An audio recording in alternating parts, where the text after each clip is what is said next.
நீங்க தமிழரா சொல்லக்கூடிய திரு அன்புமணி ராமதாஸ் சொல்றாரு, அவர் நாங்க வரக்கூடாதுன்னு சொல்லி சொல்ல வந்தா நாங்க எதிர்கொள்வோம் சொல்லி சொல்றாரு. திரையுலகத்திலே தேடிட்டு இருக்காதீங்க, மற்ற கொஞ்சம் கரைக்கும் வாங்கன்னு சொல்றாரு. அவ்வளவுதான். அப்ப வரக்கூடாதுங்கிற நிலைப்பாடு எடுக்கக்கூடிய ஒரே அவங்க அவரோட கூட்டணி வைக்க வாய்ப்பு இருக்கு. எனக்கு அது அவசியம் இல்ல, நான் எதிர்க்கிறேன். யாரோட கூட்டணி வைக்க? இப்ப நீங்க ஒருவேளை பாரதிய ஜனதாவோட போய் எங்க ஐயா அன்புமணி கூட்டணி வைக்கலாம்னு நினைக்கலாம். ரஜினிகாந்த் எதுக்கு அவரை போய் எதிர்த்துக்கிட்டு இருக்கலாம் நினைக்கலாம். எனக்கு யாரோடவும் சமரசம் இல்ல. நான் போய் அவங்களோட ரஜினிகாந்தை வெகமெண்டாக வெகு சிரத்தையாக எதிர்க்கிறார் திரு அன்புமணி. நீங்க சொன்ன வாதத்தை வைக்கல. அவர் கன்னடத்துல இங்க வந்தாருங்கிறாங்க. அவரும் திரையுலகத்திலே தேடாதீங்கிற ஒற்றை புள்ளியில் நினைக்கிறார். அவ்வளவுதான். எல்லாத்தையும் நீங்க திரையுலக மாற்று சிந்தனைக்கு வாங்க. சரி, நான் என்ன சொல்றேன், கூடுதலா சொல்றேன். ஏன்னா இந்த மண்ணிலே ஆகப்பெரும் தலைவர்கள், சிறந்த ஆளுமைகள் இருக்குது. எங்க அப்பா நம்மாழ்வாருக்கு, எங்க அப்பா நல்லகனுக்கு இல்லாத தகுதி இந்த நாட்டுல இவனுக்கு இல்ல. அவரளவுக்கு இந்த மண்ணை மக்களை நேசித்த தலைவர்கள் இல்ல. அவர்களுக்கு வாய்ப்பு வரல. அவர்கள் வழியில் நடக்கிற அவர்கள் பிள்ளைகளுக்காவது இந்த நிலத்தை ஆளுகிற உரிமை வாய்ப்பு வரட்டும். வந்ததுன்னா நீங்க சொல்லக்கூடிய நல்லகண்ணுக்கு தமிழ் மக்கள் வாய்ப்பு கொடுக்கலையே. அவர் சார்ந்த இயக்கத்துக்கு அதுதாங்க பெயரும். அதனாலதாங்க திரும்ப திரும்ப சொல்றோம், இந்த திரை கவர்ச்சியில நீங்க திரும்ப திரும்ப ஆக சிறந்த ஆளுமைகளை, அப்பழுக்கற்ற தியாகிகளை நாசம் பண்ணிடாதீங்கன்னு சொல்றோம். திரும்ப திரும்ப அதே தான் சொல்றோம். ரஜினிகாந்துக்கு என்ன தகுதி இருக்குன்னு சொல்லுங்க. நீங்க முதல்ல நீங்க சொல்ற 47 ஆண்டுகள் நடிச்சிருக்காரு, அதை தவிர வேற இல்ல. இதுக்கு முன்னாடி இருக்கக்கூடிய யாருக்கு என்ன தகுதி இருக்கோ அத்தனை சொல்லாம, ஒரு டாக்டருக்கு என்ன தகுதி இருக்கு, ஒரு இன்ஜினியருக்கு என்ன தகுதி இருக்கு, அவருங்க ஒரு தொழில் பார்த்துட்டு இருந்தாங்க. நாளைக்கு தேவை வந்தா வர்றாங்க. அவ்வளவுதான்.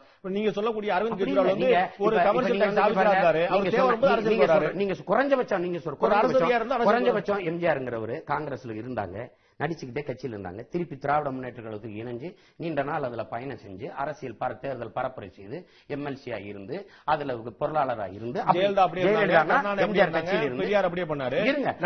நீங்க இங்க பாருங்க, ரஜினிகாந்த் வந்தா ஒரு அமெரிக்க மாப்பிள்ள, ஒரு டாக்டர், இன்ஜினியர், அதெல்லாம் கிடையாது. Straight hero. வந்தா முதலமைச்சரா வருவேன், இல்லைன்னா வரமாட்டேன். இல்ல, அவர் சொல்லவே இல்லைங்க. முதலமைச்சரா மக்கள் ஆக்குனா எப்படி தடுக்க முடியும்? அது போக அவர் கட்சி ஆரம்பிச்ச மறுநாள் முதலமைச்சர் ஆக முடியுமா? கட்சி ஆரம்பிச்சு தேர்தல் நின்று வாக்கு நின்று மக்கள் ஆதரவு கொடுத்தாங்கன்னு ஆக போறாரு.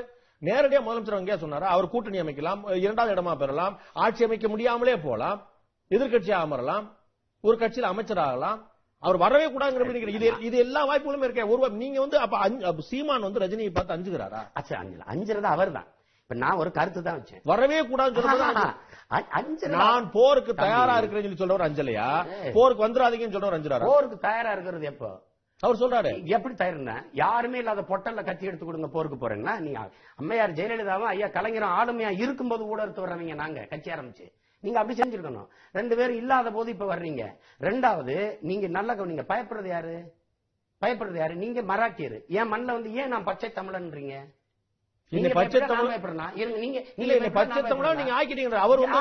அவர் மராட்டியர் இல்லன்னு சொல்லல, அவர் கன்னடர் இல்லன்னு சொல்லி சொல்ல, என்னை பச்சை தமிழராக ஆக்கி விட்டீங்கன்னு வண்ணம் பூசி விட்டமா?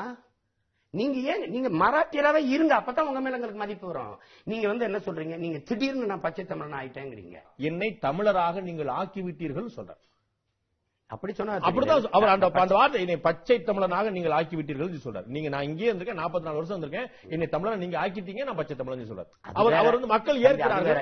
என் நிலைப்பாட நான் சொல்றேன், யார் வந்தாலும் நாங்க வாழ வைப்போம், எங்கள்ல ஒருத்தனை தான் நாங்க ஆள வைப்போம். திரு கமலஹாசன் சொல்றாரு, நான் தமிழனும் கிடையாது, இது கிடையாது, நான் இந்தியன் அப்படின்னு சொல்றேன். நான் ஒரு இந்தியனாக இங்க வாழ்கிறேன்னு சொல்றேன். அது அவருடைய, அதை ஒன்றும் பேச முடியாது. அவர் கருத்து. நான் தமிழன், நான் இந்திய நாட்டின் குடிமகன், இந்திய நாட்டுக்குள்ள வாழ்றேன். நான் தமிழன், இந்திய நாட்டுக்குள்ள வாழ்றேன். ஒருத்தர் சிந்தனையை சொன்னா அவர் சிந்தனைக்கான பதில் மாற்று கருத்தை சொல்லாம, நீ இன்னாரு நீ பேசக்கூடாது, நீ அன்னாரு நீ பேசக்கூடாது, அப்படித்தானே கொண்டு வரோம். அப்படி நம்ம யாரையாவது ஏதாவது ரஜினிகாந்த் சொன்னதுல எதையாவது நம்ம ஏத்து பேசிருக்கோமா? இல்ல நீ இன்னாரு இந்த நிலத்தில் உங்களுக்கு வாழுகிற உரிமை உண்டு. ரஜினியை நீங்க எப்படி அடையாளப்படுத்துறீங்க? ரஜினியை எப்படி அடையாளப்படுத்துறீங்க? நீங்க கன்னடர் மராட்டியர் தான் அடையாளப்படுத்துறீங்க. நீ இங்க வா இந்தியன் சொல்றீங்களா, இல்ல நீங்க இருந்ததுனால தமிழ் சொல்றீங்களா? நீங்க முதல் வார்த்தையிலே நீ கன்னடர் முதல் அந்நியப்படுத்தி அப்புறம் தான் பேசுறீங்க. அடுத்த வார்த்தையை பேச அவர் சொன்ன விஷயங்கள் பற்றி விவாதம் பண்றீங்களா? பண்ண மாட்டீங்களே. அவர் வரக்கூடாதுன்னு அடிப்படையில விவாதம் பண்றீங்க. அது கிடையாது தம்பி. நீங்க என்னை என்னவாதின்னு சொல்லுங்க, என்னை என்ன வேணாலும் சொல்லுங்க, இந்த நிலத்தில வாழுகிற உரிமை அவருக்கு இருக்கு, ஆளுகிற உரிமை எங்களுக்கு தான் இருக்கு. எளிமையான வாதம் பாருங்க. நீங்க யாரை வரக்கூடாதுன்னு சொல்றீங்களோ அவருக்கு இருக்கக்கூடிய வரவேற்பும் கடுமையா எதிர்க்கக்கூடிய உங்களுக்கு இருக்கக்கூடிய வரவேற்பு எப்படி இருக்கு? நீங்கள் சுத்தமான தமிழ் இனம் பேசுறீங்க, சுத்தமான தமிழர்களுக்காக பேசுறீங்க. ஆனா உங்களுக்கான அரசியல் ஏற்பு எப்படி இருக்கு அதான் பார்க்கணும். நம்ம இந்த மக்கள் இப்படிப்பட்ட சிந்தனை கொண்டவர்களா இருந்தாங்கன்னா நீங்க சொல்ற வாதத்தை எல்லாருமே வைப்பாங்க. எல்லாரும் ஏற்கிறதுனாலே ஒரு தவறு சரியாயிராது தம்பி.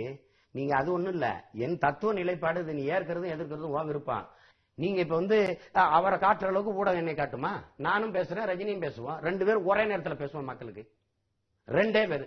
அவரும் பேசட்டும், வந்து என்ன செய்வாரு, நான் வந்து என்ன செய்வேன், அப்படி ஒரு போட்டி வச்சு பாப்போம், மக்கள் யாருக்கு ஆதரவு கொடுக்குறாங்க.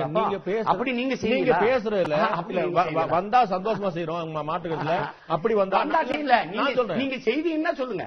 நீங்க அமெரிக்கா போல ட்ரம்ப் ஹிலாரியும் பேசுனது போல இல்ல, நீங்க தயாரா இருந்தா அவர் தயாரா இருந்தா அதுல செய்யறதுல அதை விட பெரிய மகிழ்ச்சி நமக்கு எதுவும் இருக்காது. விஷயம் என்னன்னு நான் இப்பயே சொல்றேன், அப்படி ஒரு சம்பவம் நடக்காம யாருக்கு ஆதரவு பாத்தீங்கன்னா அந்த அந்த அந்த அந்த ஆபத்து இருக்கிறதுனாலதான் நாங்க சொல்றோம், எச்சரிக்கிறோம்.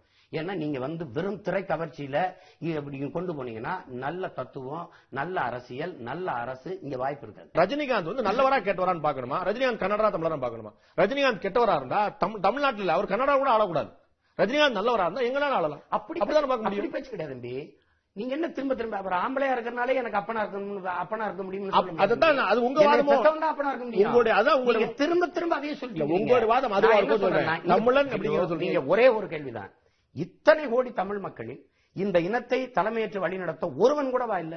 தேசிய இனத்திற்கு பிரமாண இழப்பு தம்பி. அப்படி யார் சொன்னாங்க? ரஜினிகாந்த் வா, அப்புறம் அவர் வா, இவர் வா, என்ன என்ன இருக்குது? ஏன் எனக்கு மட்டும் அடுத்த வீட்டுக்காரன் ஏத்து வீட்டுக்காரன் அப்பனா இருக்க ஆசைப்படுறீங்க? நான் பண்ணிடுவேன் சிறப்பா. நான் உனக்கு இந்த நிலத்தின் வடக்கு கிழக்கு தெற்கு தெரியாது, எதுக்கு நீங்க வந்து போயிட்டு இருக்கிறீங்க? உங்களுக்கு காகிதம் இல்ல யாரு? அயோத்தியாசம் பண்ணி ரெட்டமலை சீனிவாசன் யாரு?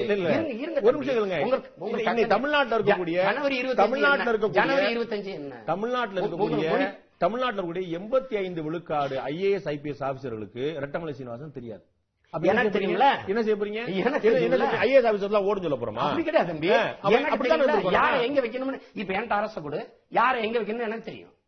இல்ல எனக்கு என்ன தம்பி இல்ல, எனக்கு அந்த ஒட்டுமொத்த வாதமே எனக்கு புரியல. நான் வந்து இவர் நல்லவரா இருக்கிறாரா நல்லவரா இல்லையா, இந்த ஒரு கேள்விக்கு தான் மக்கள் வெளியடிக்கிறாங்க. நீங்க வந்து இதே வாதத்தை நீங்க பெரியார்ட்ட வச்சோம், எம்ஜிஆர் வச்சோம், கருணாநிதி நல்லவரா இல்ல. இப்ப நீங்க அப்படி யாருமே சொல்லியே. நான் அப்படி மாற்றி கேட்கிறேன். 50 ஆண்டுகளாக முதலமைச்சரை தேர்ந்தெடுத்த தமிழ் மக்களுக்கு உணர்வு இல்லையா? தமிழ் மக்களுக்கு அறிவு இல்லையா? தவறு நடக்குது. தமிழ் மக்களுக்கு தெரியாதா? அந்த தவறை சரி செய்தாங்க நாங்க துடிக்கிறோம். திரும்ப திரும்ப இங்க பாருங்க, அபிமானம். ஜெயலலிதா என்ன செஞ்சாலும் ரெட்டலை கோட்டு, கருணாநிதி என்ன செஞ்சாலும் உதயசூரியன் கோட்டு. இதுதாங்க ஆகப்பெரிய பிழை ஆயிடுச்சு. நீங்க புரிஞ்சுக்கிற மாட்டேங்கிறீங்க. 7.5 கோடி தமிழர்களுக்கும் உணர்வு இல்ல, 7.5 கோடி தமிழர்களுக்கும் அறிவு இல்ல, தெளிவு இல்ல, பகுத்தறிவு இல்ல. அவர்கள் அத்தனை பேரும் உங்களுடைய அத்தனை வாதங்களையும் கேட்ட பிறகு வாக்களிக்கிறார்கள். அப்ப அவங்களுக்கு தெளிவான பார்வை இருக்கு. சீமானா ரஜினியானா அவங்களுக்கு முடிவு எடுக்கிறாங்க. அது வந்து இங்க பாருங்க தம்பி, அது அப்புறம். ஆனா இந்த இடத்துல நீங்க வர வேண்டாம், இதை நாங்களே பார்த்து. இந்த வாதம் இதற்கு முன்னாடி வைக்கப்பட்டது. என்னுடைய வாதம் இதற்கு முன்னாடி திரு சீமான் மட்டுமே வாதத்தை முன்வைக்கல, இதற்கு முன்னாடியுமே இந்த வாதம் வைக்கப்பட்டிருக்கு.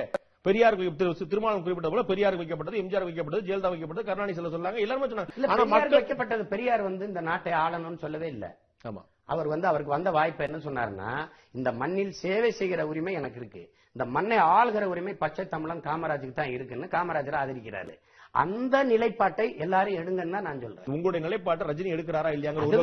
அவர் வேற நிலைப்பாட்டை தமிழ் மக்கள் எடுக்கலையே, 7.5 கோடி தமிழ் எடுக்கலையே, உங்களுடைய கருத்தை ஏற்கலையே.